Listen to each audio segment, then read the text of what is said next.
Et bonsoir Facebook. Hello les amis. J'espère que vous allez bien. Que vous avez passé un beau dimanche, un bon week-end. Que vous avez pu vous reposer, vous ressourcer, tout ça, tout ça, tout ça. Moi, j'avais envie de vous partager un petit coup de gueule ce soir. Après ma mauvaise humeur d'hier matin, mais qui a été switchée rapidement. Aujourd'hui, là, j'avais envie de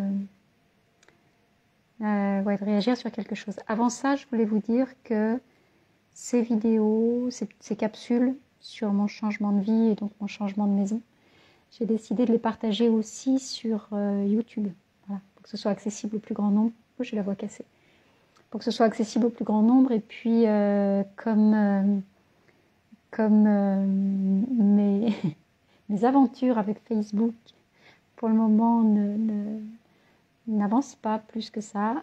Voilà, j'avais envie que ça disparaisse pas du jour au lendemain. De créer un espace où je pourrais continuer à partager avec vous. Même si voilà, ça devait... Je veux pas en parler parce que après ça ouvre, comme si j'autorisais à ce qu'il y ait des anicroches qui se manifestent. Donc voilà, vous savez que c'est en double sur YouTube. Je reposterai, c'est pas en direct sur YouTube, mais je reposterai les capsules au fur et à mesure. Voilà. Et du coup, mon coup de gueule. Mon coup de gueule du dimanche soir. Alors aujourd'hui, j'ai vraiment la voix cassée. Aujourd'hui, je suis allée regarder les annonces. Je suis allée regarder le marché de l'immobilier. Alors, je suis jamais très loin du marché de l'immobilier. Je regarde régulièrement pour savoir. Je m'informe aussi sur comment ça évolue et où on en est de l'acquisition, du marché de la location, etc. Et c'est très différent aussi d'un pays à l'autre. Ça, j'y reviendrai une autre fois. Mais en fonction, je regarde régulièrement en fait dans les villes dans lesquelles je vais, je regarde quel est le type d'offre qui domine, quel est l'état du marché en fait. Donc qu'est-ce qui est offert à la location et qu'est-ce qui est offert à la vente. Mais en général, quand je regarde ça, c'est à titre pour un besoin d'information. Et pour pouvoir aussi voilà, être au jour à jour pour pouvoir vous accompagner et savoir dans quel environnement vous évoluez. Là, il se trouve que c'est de moi dont il s'agit. Il se trouve que c'est pour ma recherche et donc même si j'active d'abord les réseaux et j'ai déjà plein de belles propositions, je vous en reparlerai aussi à un autre moment. Mais j'ai regardé le marché de l'immobilier. Aujourd'hui, j'ai regardé les petites annonces. Voilà. Donc par les biais classiques sur le web. Et bon, c'est pas la première fois que je le vois, c'est pas une découverte, mais à chaque fois c'est un vrai coup de gueule. C'est-à-dire, c'est pas les prix de l'immobilier qui m'estomaquent, c'est pas ça.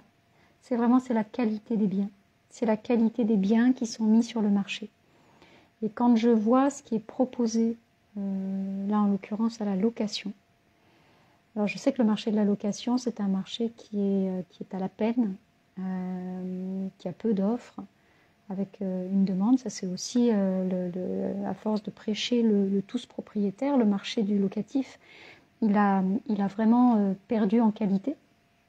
Donc comme il y a peu d'offres et beaucoup de demandes, et sur le marché du locatif, on va trouver des personnes qui sont soit des très jeunes, mais aussi des familles qui ont besoin de mobilité, qui ne sont pas dans un parcours d'accession à la propriété, etc. Donc le marché du locatif, il est nécessaire. Il est nécessaire pour que l'habitat se porte bien sur un territoire, le marché du locatif est absolument nécessaire. Et souvent, il est vraiment, c'est un espace où il est malmené. Okay. Donc quand j'ai regardé les offres aujourd'hui dans la région de Marseille, alors j'ai longtemps travaillé sur ce secteur-là en urbanisme, donc les questions d'habitat sur ce territoire, je les connais bien, les problématiques d'habitat, etc. Mais maintenant, ça fait des années que je suis plus en immersion totale sur le sujet, donc là c'était intéressant pour moi d'aller remettre ça au goût du jour. Et quand j'ai vu, en fait, on est à la veille du mois de septembre. Donc c'est la rentrée universitaire qui se prépare.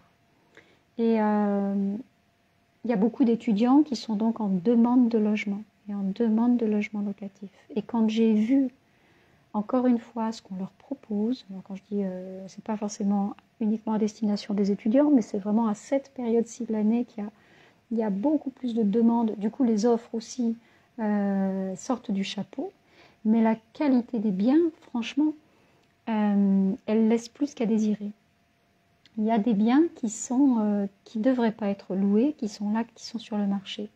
Et il y a d'autres biens qui sont, d'autres logements, qui sont sur une très très basse fréquence énergétique. Moi, je le perçois tout de suite. Et franchement, il y a des trucs, mais j'y mettrais pas mon gamin, quoi. J'y mettrais pas mon gamin. Et moi, j'irais pas pour rien au monde, quel que soit le loyer. Donc en fait, j'avais envie bon, il y a ça existe, mais j'avais vraiment envie d'attirer aussi votre attention sur notre niveau d'exigence en général. C'est-à-dire que notre maison, on y passe du temps. Et aussi quand on est étudiant, hein, à tous les âges, notre maison, on y passe du temps. En plus, aujourd'hui, il y a de plus en plus de télétravail, donc avant, on passait une grosse partie de notre activité à l'extérieur, mais là, aujourd'hui, on est aussi souvent à la maison pour travailler. La fréquence énergétique de vos murs, vous baignez dedans en permanence. Donc, si vous vivez à temps plein dans un espace où l'énergie est basse, vous allez aussi avoir beaucoup de mal, en fait, pour maintenir votre niveau d'énergie. Donc, j'avais vraiment envie de nous interpeller au sens large là-dessus pour qu'on soit exigeant sur les biens que l'on investit, sur les logements dans lesquels on emménage. Parce que personne ne mérite, ce mot peut paraître bizarre, mais c'est ce qui me vient, personne ne mérite de dormir ou de vivre dans certains des lieux que j'ai vus, des espaces que j'ai vus aujourd'hui.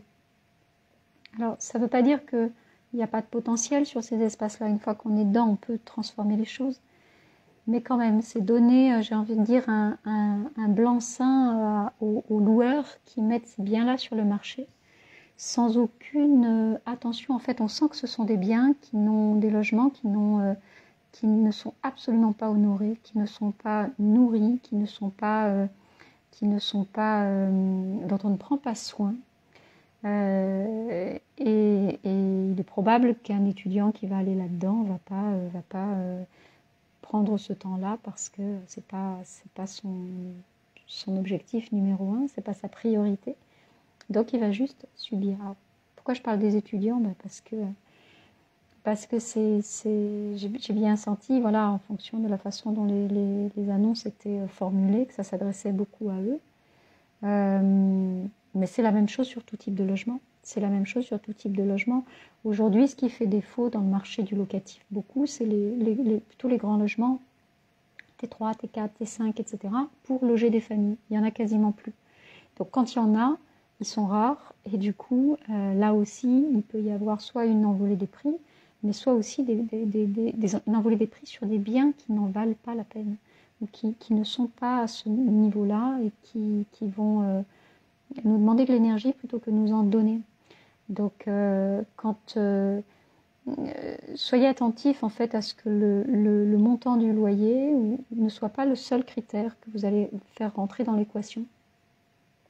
Il y a vraiment la qualité du logement, la qualité du bâti, ce qu'il y a autour, ce qu'il y a à l'intérieur. Regardez l'immeuble, regardez la lumière, voilà, il y aurait beaucoup de choses à en dire. Et puis, mais vraiment, enfin voilà, j'étais estomaquée encore une fois. Ça me rend triste en fait. Ça me rend triste quand je vois ça, parce que toutes ces maisons aussi auraient besoin qu'on prenne soin d'elles, voilà. Et du coup, elles sont, j'ai envie de dire, délaissées, et elles font l'objet de transactions limite malhonnêtes. Donc voilà, c'était mon petit coup de gueule du dimanche soir. Mais là où on a la marge d'action, en fait, c'est sur notre niveau d'exigence. Donc ne baissez pas votre vigilance là-dessus quand vous cherchez un logement. Ne soyez pas, que ce soit non négociable en fait, voilà, que ce soit non négociable. Et ça demande aussi de se départir du doute, c'est-à-dire que si vous avez la foi et la confiance que autre chose est